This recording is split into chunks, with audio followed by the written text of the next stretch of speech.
Hey, welcome back to the channel, you guys. Now, what the heck is all this stuff? What am I talking about today? We are talking about your overland or adventure vehicle as a plan B. If you need to upgrade your situation, you need to leave your house. Now, if you guys have been here before, you know we don't take ourselves too seriously, and certainly we like to have fun. But we say adventure is necessary. The reality is, when you're having an adventure, you need to take safety very seriously because the unexpected happens. If you haven't been here before, my name's Michael. I founded Overland Bound a few years ago, and we're a worldwide community of adventure travelers. There's 30,000 of us now worldwide, and we're growing every single day, and we're here. The community exists to answer your questions about adventure travel and the things that you might need. Not only that, but even if you're an outdoor expert, our community is here to offer support when you need it. There are Overland Bound members near you, and we will help you. So go over to overlandbound.com and check us out. I'd really appreciate it. Now,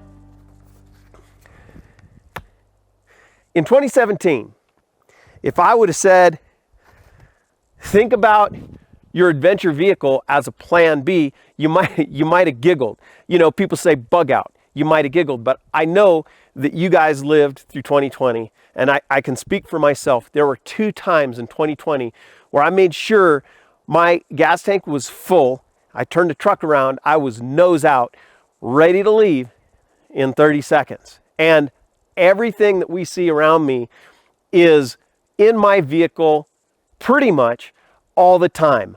I'm ready to go. So we're gonna go through each item efficiently so you know what it is and why you need it. And the last one, I'm gonna guarantee it's something that you haven't thought of before. All right, let's go through it. Okay, you could look at this and you could make yourself a list, but it's not just about the items, it's about the thinking behind it. So stick around with us. Even if you're an adventure survivalist expert, you're gonna learn some things today. So let's go through it. Okay, food, water, shelter. That's the first thing you think about. Now, the thing that separates overland travel and adventure vehicles that are outfitted for that purpose is long-term survivability, and it separates it from camping or backpacking or anything else. If you only got a backpack, it is going to be hard for you to survive for a long duration of time, especially if you're trying to support multiple people or a family. Vehicle-dependent travel, overlanding. So, your vehicle is part of your shelter. It's going to be 10 degrees warmer inside your vehicle if you go to a cold climate, all right? So, take that for granted. Your vehicle is your shelter. Now, clothing. Here I got this bag. It's lasted a really long time. You got to have the basics covered. Here in this bag, not only do I have the basics covered, but I have a cold weather bag that has gloves, something that goes around my neck, a hat, in case it gets really, really cold. Now, if you get your feet wet, you get your hands wet, take your socks off, take your boots off. You might not know you're freezing or doing damage to your feet. Immediately dry yourself out in cold weather situations. In the truck, I have an Arctic jacket that will keep me warm. Your sleeping bag, it's got to keep you warm. Look, you are soft and warm-blooded. You are not that durable. And so you have to take care of that. And if you are trying to stay warm through power or electricity, you're doing it wrong. Your gear has to keep you warm. If you think you're going to be in cold weather environments, you need a 0-degree bag. You can always sleep on top of it, but we're talking about survivability here. All right? Now, moving on. Water. We're talking about water before we're talking about food. We're going to talk about science fiction here. We're going to talk about some crazy ideas. Just imagine there's some kind of nasty virus and it sweeps the globe. You can't assume your water is going to be clean. Let's talk about water. This here is if you already have clean water. It's a water bladder. It's very durable. This just gets strapped to the outside of my truck. It's amazing. It's one of the most space efficient designs because this membrane is only 2 millimeters thick. So if you know your water is clean, this is a great option. This over here might look like my 12-ounce beer koozie. It's not. It is not $1.99. This costs quite a bit more, but this is a Grail. Whatever you have to clean your water, you fill this thermos, it will give you clean drinking water, take out all the nastiness, all the viruses inside of 7 seconds. Boom, you have clean water. That over there is a lifesaver. The advantage there is its higher capacity. Dunk that in a creek, you know you have clean drinking water. It's got a pump. All you do is fill that up, pump it up. You got running water that you can drink. Highly recommend it. I got a video on exactly how these work. You guys can go and check that out. We'll have the links in the description. The point here is you can't take all the water you need with you. It is 8 pounds per gallon. You have to get it at the source. So consider that when you're talking about your base camp, right? All right, now let's talk about food. I don't want you thinking about your diet. If you are out here, you are using the calories. You are working. By default, you're out here, you are working, all right? So this food, it lasts a super long time. The shelf life is really long. It will last a long time, and it has a lot of calories. 2,500 calories, 3,000 calories, 4,000 calories. You're gonna be burning it because you're gonna be working, all right? So keep that in mind. You want your food to last a long time, and you want it to be high calorie count. Yes, it needs to have nutritional value. Now, talking about food, that tool over there, all right, that's a tool.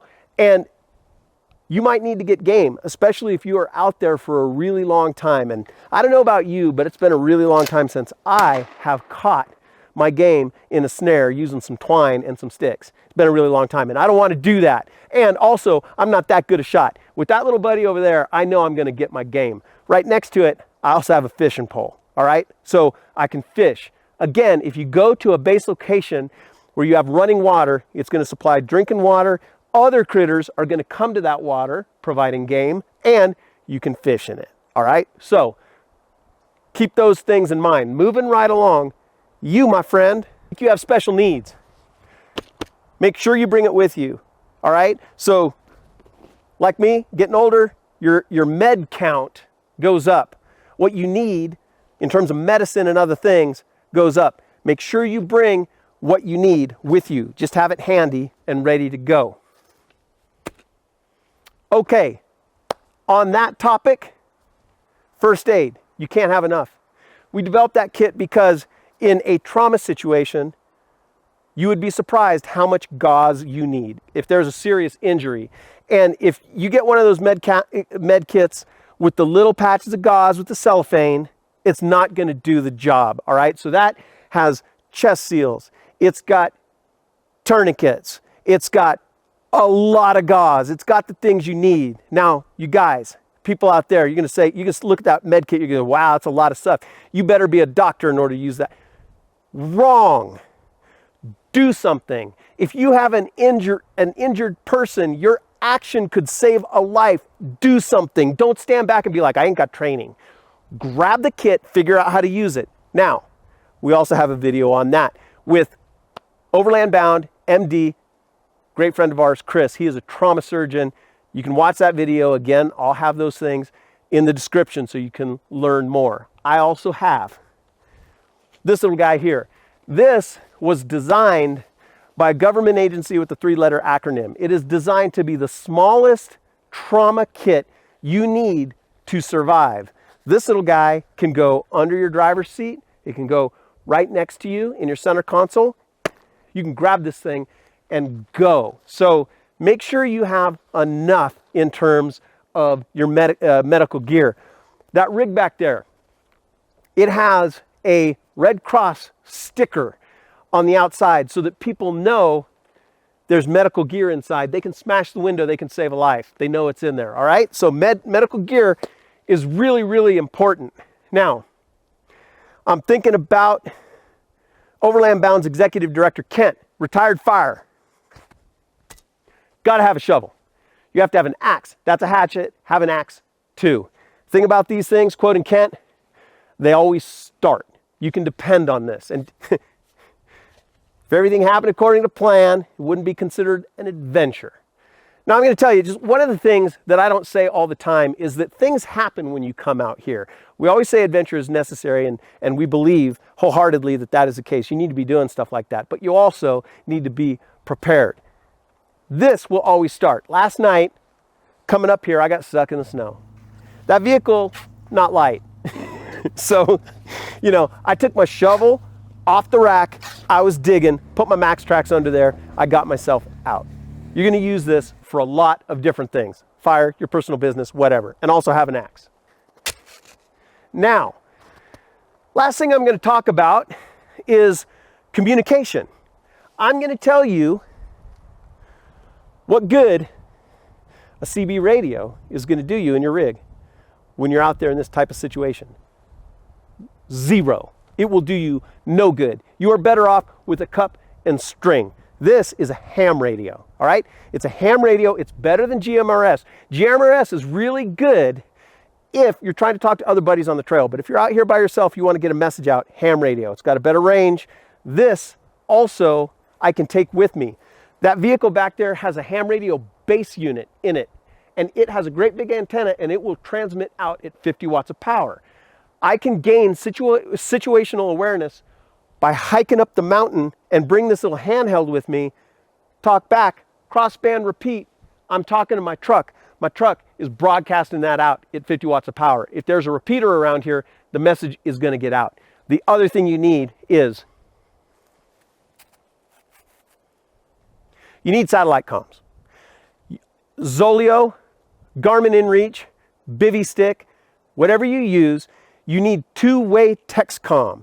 And the reason satellite comms is different than ham radio is that if you have a view to the sky, you can get a message out and you can receive a message. With Garmin InReach, with the Iridium satellite network, or anything based on the Iridium satellite network, there are no gray areas anywhere on the planet. You can get a message out. So make sure you have comms covered. You got to have satellite comms. That summarizes the basic kit. Now that thing that I'm pretty sure you guys haven't thought about. You need to take care of your people, and you need to take care of their morale. Now imagine, there's one more thing you need to bring. Imagine the situation. You've bugged out your family, you loaded them up in the rig. You saw this video, your truck's prepared. Good job. You go someplace, base camp, you found running water. Good job. Your people are scared. All right? Your 7-year-old son is scared. Your husband is scared. Whoever is scared.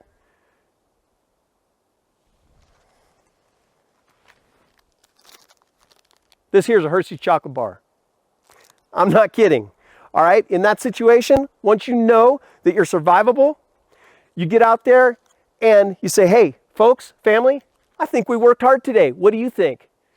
It's time to have some chocolate. Let's have a little reward. You're going to ground them, and you're going to make them feel like maybe things are going to be okay. So that last and final thing is to take care of you and take care of your family's morale. You got to take care of their morale. You got to take care of your own morale. Now, I mentioned our community, worldwide community. There are Overland Bound members out there near you. You're out there by yourself. You're survivable. Good job. Your survivability goes up with community longer term. It's just a fact. So there are Overland Bound members near you. We're here to help you answer your questions and also to provide support if you're out there and you need it. You guys, if this video was helpful, like and subscribe, all right? Until next time, we are thinking about you. Outfit, explore, and be safe out there.